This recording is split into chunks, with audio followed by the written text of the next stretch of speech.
vacation house na may kasamang farm, na may kasamang resort. Kung naghahanap ka nga ng investment property na pwede na kagad kumita, magugustuhan mo to. Nandito ito sa may barangay loob, sa may mataas na kahoy, Lipa City, Batangas. Ito na yung ginagawa nilang Airbnb rental nila. Pero hindi ito yung main house ha. Meron kasing lot area na 1,460 ang property.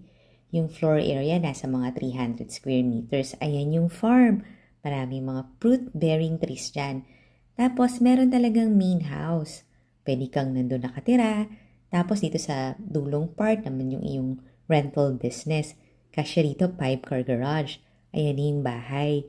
Panoorin mo yung full house tour nito sa YouTube channel ng Home Search Philippines para ma-explore mo ang future property mo na talagang reasonable ang price.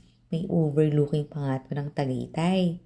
At furnished na rin kasama na yung mga ibang gamit na nakita nyo. May 3 bedrooms dito sa main house tapos may balcony. Call me for viewing na para makita mo na tong property na may potential income.